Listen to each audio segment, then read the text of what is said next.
भगवान शंकर के निवास स्थान कैलाश पर्वत के पास स्थित है कैलाश मानसरोवर।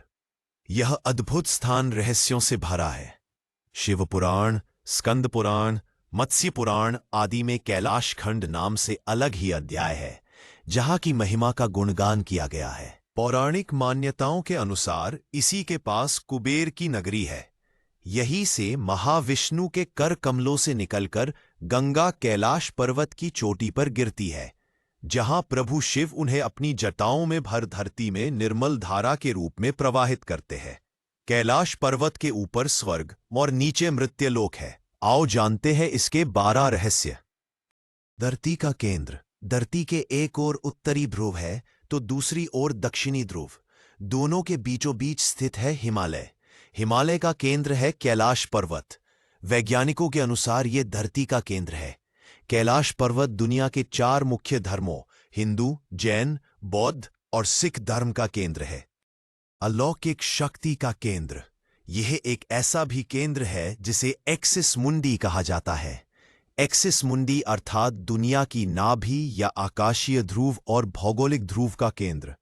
ये आकाश और पृथ्वी के बीच संबंध का एक बिंदु है, जहां 10 दिशाएं मिल जाती हैं।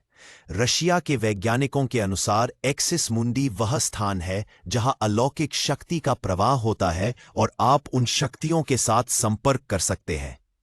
पिरामिड नुमा क्यों है यह पर्वत? कैलाश पर्वत एक विशालकाय पिरामिड है जो 100 छोटे पिरामिडों का केंद्र है।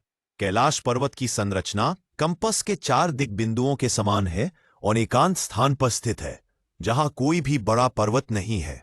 शिखर पर कोई नहीं चढ़ सकता। कैलाश पर्वत पर चढ़ना निषिद्ध है, परंतु 11वीं सदी में एक तिब्बती बौद्ध योगी मिलारेपा ने इस पर चढ़ाई की थी।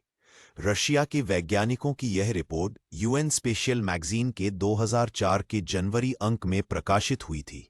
हालांकि मिलारेपा ने इस बारे में कभी कुछ नहीं कहा, इसलिए यह भी एक रहस्य है। 2 रहस्यमयी सरोवरों का रहस्य। यहां 2 सरोवर मुख्य है। पहला मानसरोवर, जो दुनिया की शुद्ध पानी की उच्चतम झीलों में से एक है और जिसका आकार सूर्य के समान है। दूसरा राक्षस नामक झील, जो दुनिया की खारे पानी की उच्चतम झीलों में से एक है और जिसका आकार चंद्र के समान है। ये दोनों झीलें सौर और चंद्र बल को प्रदर्शित करती है, जिसका संबंध सकारात्मक और नकारात्मक ऊर्जा से है। जब दक्षिण से देखते हैं तो एक स्वस्तिक चिह्न वास्तव में देखा जा सकता है। यह अभी तक रहस्य है कि ये झीलें प्राकृतिक तौर पर निर्मित हुई या कि ऐसा इन्हें बनाया गया। यहीं से क्यों सभी नदियों का उद्गम। इस पर्वत की कैलाश पर्वत की 4 दिशाओं से 4 नदियों का उद्गम हुआ है। ब्रह्मपुत्र, सिंधु, सतलज व कर्नाली। इन नदियों से ही गंगा, सरस्वती सहित चीन की अन्य नदियां भी निकली है। कैलाश की 4 दिशाओं में विभिन्न जानवरों के मुख हैं, जिसमें से नदियों का उद्गम होता है। पूर्व में अश्वमुख है, पश्चिम में हाथी का मुख है, उत्तर में सिंह का मुख है, दक्षिण में मोर का मुख है। सिर्फ पुण्यात्माएं ही निवास कर सकती है। यहां पुण्यात्माएं ही रह सकती हैं। कैलाश पर्वत और उसके आसपास के वातावरण पर अध्ययन कर चुके रशिया के वैज्ञानिकों ने जब तिब्बत के मंदिरों में धर्मगुरुओं से मुलाकात की तो उन्होंने बताया कि कैलाश पर्वत के चारों ओर एक अलौकिक शक्ति का प्रवाह है, जिसमें तपस्वी आज भी आध्यात्मिक गुरुओं के साथ टेलीपैथिक संपर्क करते हैं। येती मानव का रहस्य। हिमालय वासियों का कहना है कि हिमालय पर येती मानव रहता है। कोई इसे भूरा भालू कहता है, कोई जंगली मानव तो कोई हिम मानव। यह धारणा प्रचलित है कि यह लोगों को मारकर खा जाता है। कुछ वैज्ञानिक इसे निंदरथल मानव मानते हैं। विश्व भर में करीब 30 से ज्यादा वैज्ञानिकों ने दावा किया है कि हिमालय के बर्फीले इलाकों में हिम मानव मौजूद है। डमरू और ओम की आवाज। यदि आप कैलाश पर्वत या मानसरोवर झील के क्षेत्र में जाएंगे तो आपको निरंतर एक आवाज सुनाई देगी, जैसे कि कहीं आसपास में एरोप्लेन उड़ रहा हो। लेकिन ध्यान से सुनने पर यह आवाज डमरू या ओम की ध्वनि जैसी होती है।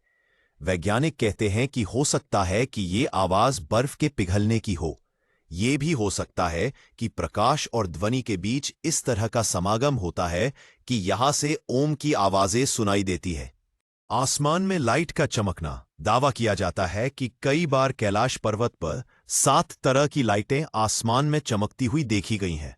नासा के वैज्ञानिकों का ऐसा मानना है कि हो सकता है कि ऐसा यहां के चुंबकीय बल के कारण होता हो। यहां का चुंबकीय बल आसमान से मिलकर कई बार इस तरह की चीजों का निर्माण कर सकता है।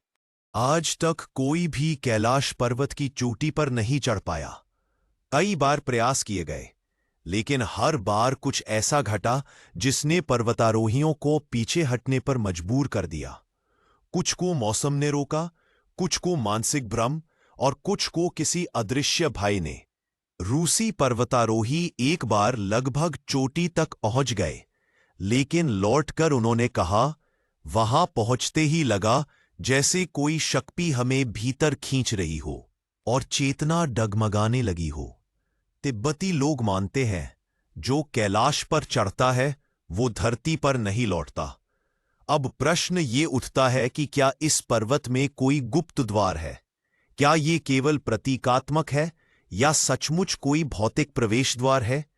कई यात्रियों का अनुभव है कि जब वे पर्वत की परिक्रमा करते हैं तो कुछ स्थानों पर उन्हें ऐसा लगता है जैसे कोई सुरंग हो, जैसे कोई मार्ग भीतर की ओर जाता हो। कुछ को ध्यानावस्था में दिव्य नगरी के दर्शन हुए, जहां अद्भुत प्रकाश, संगीत और अलौकिक ऊर्जा का अनुभव हुआ। क्या यह कल्पना थी या कोई सूक्ष्म संसार? पौराणिक मान्यताओं के अनुसार भगवान शिव केवल कैलाश के बाहर नहीं, भीतर भी निवास करते हैं, सूक्ष्म लोक में। वह लोक जो हमारे अनुभव से परे है, एक ऐसी चेतना की भूमि जहां केवल योगी और सिद्ध ऋषि ही पहुंच सकते हैं। यह माना जाता है कि कैलाश एक ऊर्जा चक्र के केंद्र पर स्थित है, जहां 5वां आयाम सक्रिय है। 5th डायमेंशन के माध्यम से चेतना दूसरे लोकों में प्रवेश कर सकती है। तिब्बती परंपरा में कैलाश को कांग रिनपोचे कहा जाता है, यानी कीमती बर्फ का रत्न। यह माना जाता है कि पर्वत के भीतर एक मार्ग शंबला की ओर जाता है, एक दिव्य नगरी जहां केवल सिद्ध आत्माएं निवास करती हैं। बौद्ध तंत्र में चक्र संवर और तारा देवी के ध्यानस्थ स्वरूप भी कैलाश से जुड़े माने जाते हैं। बौन परंपरा में कैलाश को सिपा होर का निवास कहा गया है, जो ब्रह्मांडीय संरचना के संरक्षक है।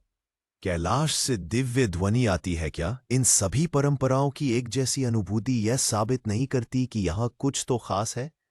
तिब्बती लोक कथाओं में वर्णन आता है कि कभी-कभी कैलाश से दिव्य ध्वनि आती है, डमरू की। कई बार रात में पर्वत की चोटी से प्रकाश फूटता है। इन ध्वनियों और रोशनी को वहां के लोग भगवान शिव की उपस्थिति मानते हैं। एक अत्यंत रहस्यमय प्रसंग है महान संत मिलारेपा का। उन्होंने कैलाश के चारों ओर ध्यान किया, वर्षों तक तप किया। एक बार जब वे पर्वत की ओर ध्यानस्थ अवस्था में देख रहे थे, तो उन्होंने देखा कि पर्वत पर एक द्वार खुला, जिसमें से दिव्य प्रकाश और नाद ध्वनि निकल रही थी, जैसे किसी और जगत की झलक मिल रही हो।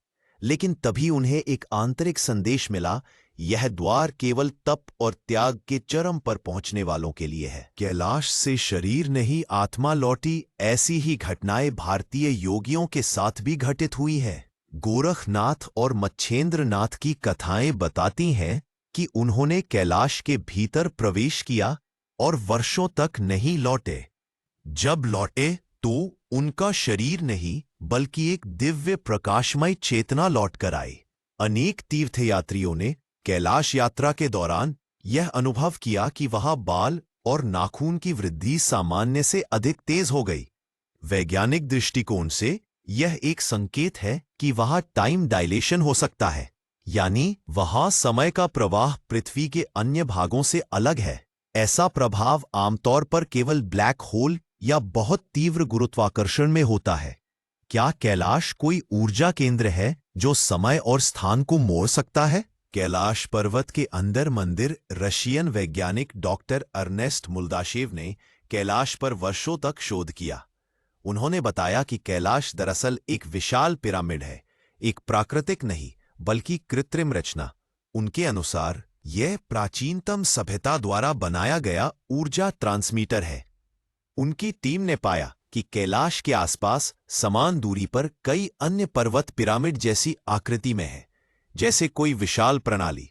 अमेरिकी सैटेलाइट से प्राप्त चित्रों में भी देखा गया कि पर्वत के अंदर कुछ हॉलो चेम्बर्स जैसे संकेत मिलते हैं। ये संकेत करते हैं कि अंदर कोई संरचना हो सकती है। कुछ साधकों ने ध्यान के माध्यम से कैलाश में अद्भुत अनुभव किए। किसी ने कहा, मैंने आंखें बंद की और वहां एक दीप ज्योति जल रही थी। किसी ने कहा, वहां एक मंदिर था जो अदृश्य होते ही भीतर प्रकट हुआ। कैलाश का अनसुलझा रहस्य। कैलाश पर ध्यान करने से शरीर में कंपन, ब्रह्मध्वनि और ऊर्जा का अनुभव सामान्य बात मानी जाती है। क्या यह ऊर्जा ही उस गुप्त द्वार की कुंजी है? कई यात्रियों ने अनुभव किया कि जब वे पर्वत के पास पहुंचे तो कोई अदृश्य शक्ति उन्हें रोक रही थी। कुछ को रहस्यमय स्वप्न आए, कुछ को लगा कि वे किसी अन्य आयाम में पहुंच गए हैं। ऐसा प्रतीत होता है कि इस स्थान की रक्षा की जा रही है केवल उन्हीं के लिए जो आंतरिक रूप से तैयार हों। यदि सभी पौराणिक ग्रंथ, तिब्बती परंपराएं, वैज्ञानिक शोध और साधकों के अनुभवों को जोड़ा जाए तो यह स्पष्ट हो जाता है कि कैलाश केवल पर्वत नहीं, द्वार है। यह द्वार भले ही हमारी आंखों से न दिखाई दे, पर यह चेतना की परतों में सक्रिय है। शिव का दूसरा लोक कोई भौतिक जगह नहीं, बल्कि चेतना की ऊंचाई है। क्या कैलाश पर्वत में कोई गुप्त द्वार है जो भगवान शिव के दूसरे लोक तक जाता है? इसका उत्तर शायद कभी हमें नहीं मिलेगा, लेकिन इस पर्वत की महिमा और रहस्य हमारे विश्वासों में हमेशा जीवित रहेंगे। कैलाश पर्वत एक ऐसा स्थान है जो हमारे भीतर के दिव्य सत्य को उजागर करने का प्रतीक बन चुका है।